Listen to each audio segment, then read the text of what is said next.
Salve, salve pessoal, bem-vindos ao Cardoso Sobrenatural.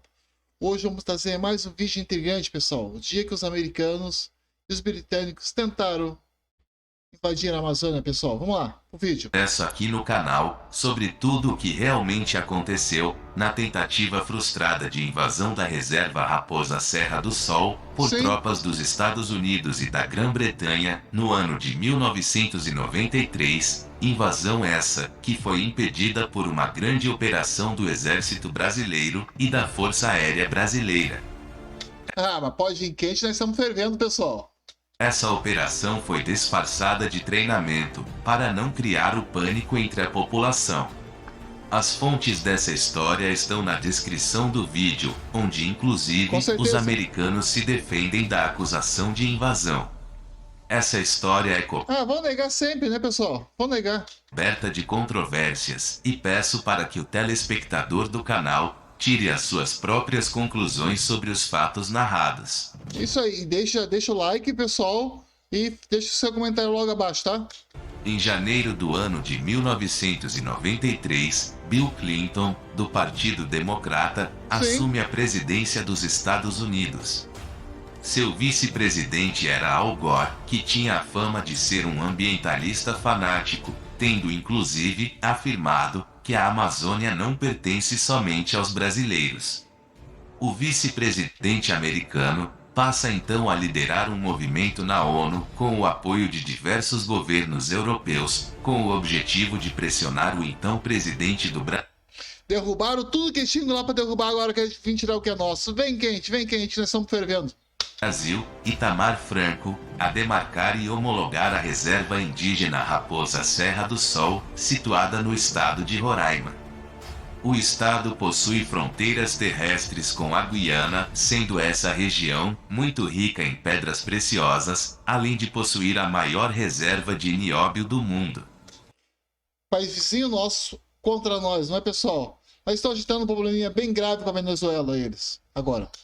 Curiosamente, a região atrai até os dias atuais um grande número de ONGs estrangeiras.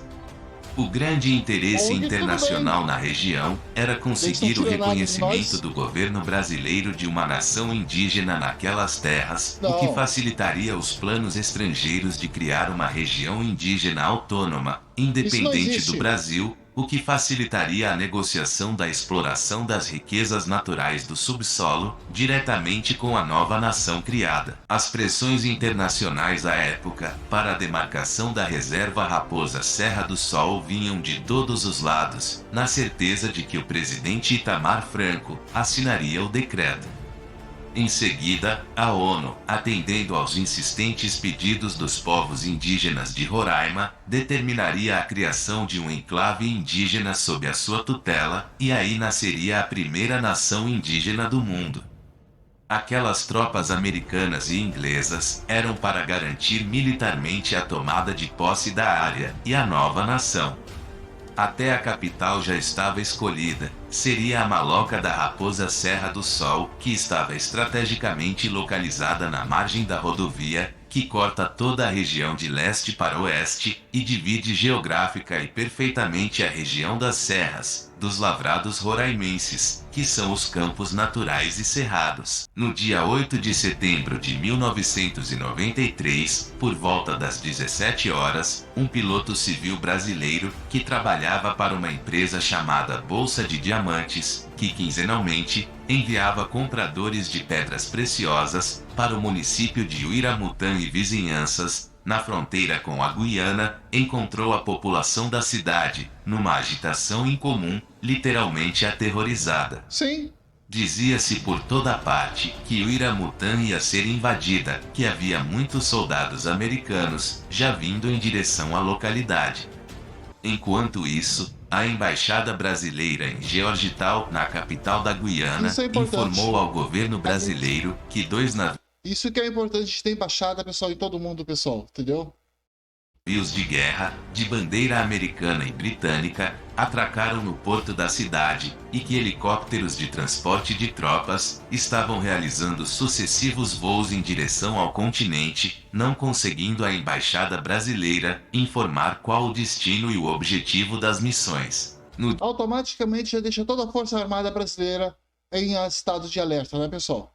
dia seguinte, o mesmo piloto que foi buscar informações com o sargento da Polícia Militar convidou o mesmo sargento e um capitão do Exército que havia chegado na cidade, vindo da cidade de Pacaraima, e que estava acompanhado de um sargento e de outras praças, que estavam em uma missão de escolher e demarcar um local para a construção do quartel de destacamento militar ali, naquela quase deserta fronteira com a Guiana. Foi então que o avião de transporte de tropas decolou da pista improvisada e começou a perseguir o avião em que estavam os observadores.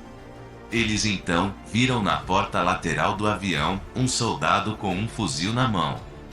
Foi então que o piloto civil brasileiro começou a voar em zigue-zague a baixa altitude em direção ao Iramutã para tentar escapar da perseguição, o que conseguiram com êxito.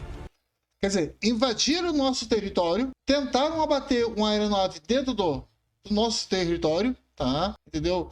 E ainda não conseguiram pegar um avião comum, cara. Entendeu? Um piloto comum. Imagine pegar um piloto da nossa Força Aérea Militar. Após o pouso, imediatamente, o oficial comunicou a situação ao comando do Exército em Brasília e o comando das Forças Armadas, Agora o bicho pegou. Foi comunicado, né? Brasília.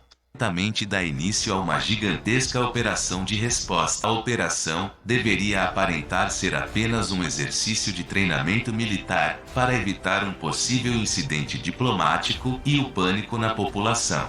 Incidente diplomático causaram, né, pessoal? A hora que entraram com um avião de guerra dentro do nosso país, não é? Então, o Brasil não devia ter escondido nada, não. Nem da população. Uma emissora de televisão, inclusive, foi convidada a acompanhar o suposto treinamento militar que tinha o nome de Operação Surumu e que tinha o objetivo de evitar uma invasão militar de um país vizinho fictício, de nome Cratenia. Uma companhia de batedores paraquedistas é lançada em sigilo na região, com a missão de demarcar o melhor local para o lançamento da brigada paraquedista. Foi então que as aeronaves de transporte de tropas C-130 Hércules e C-115 Buffalo, escoltados por aviões de caça F-5 e Mirage 3, da Força Aérea Brasileira, lançam na região de Uiramutã Por que não tentaram atacar agora? 850 paraquedistas que, ao chegar no solo, procuram as melhores posições para cavar as suas trincheiras e imediatamente montam taticamente as suas metralhadoras e peças de artilharia nos locais mais elevados. Nesse momento, havia 600 militares americanos e britânicos frente a frente contra 850 paraquedistas do Exército Brasileiro, separados, é claro, apenas pelo Rio Mal. E tava vindo mais soldados brasileiros, pessoal. Ao mesmo tempo, tropas especiais operavam em sigilo com a missão de coletar informações sobre o inimigo. Aviões de caça AMX e Tucanos realizaram patrulhamento aéreo na região, prontos para lançar ataques ao solo, em apoio aos paraquedistas. Enquanto isso, a Força Aérea Brasileira deslocava para a região o maior número possível de militares das brigadas de infantaria de selva da região amazônica. Tanto que o aeroporto pequeno da cidade de Uiramutã não suportou comportar o grande número de aeronaves que chegavam constantemente trazendo soldados para a região. Em pouco tempo, já havia 5.000 soldados brasileiros na região com o apoio. Isso em 12 horas, pessoal. Movimentamos 5.000 homens, tá? E todo equipamento de guerra. De veículos blindados da cavalaria. Ao mesmo tempo, a Força Aérea fez uma zona de exclusão aérea na região, utilizando os seus aviões de caça, proibindo os voos civis, sob risco de abate aéreo. Diante disso tudo, o presidente Itamar Franco não quis homologar a reserva indígena. Isso aconteceu apenas anos mais tarde, no governo Lula.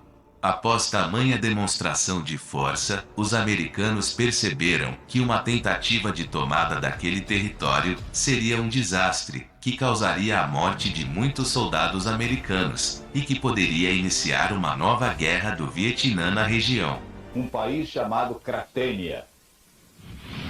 Os caças da Força Aérea Brasileira cruzam no céu da Amazônia. Que não Os falaram a tanques do verdade pra nós. exército entram em posição de combate. 5.000 soldados se preparam para a batalha. O clima esquentou depois que a Cratênia ameaçou invadir o Brasil. A Que não Cratênia é sabe? um país imaginário os criado ao Estados norte de Unidos Roraima só para Que simular uma invadia o guerra. Brasil. Primeiro chega uma tropa que se espalha ao longo da fronteira imaginária para impedir o avanço do exército inimigo. A troca de tiros.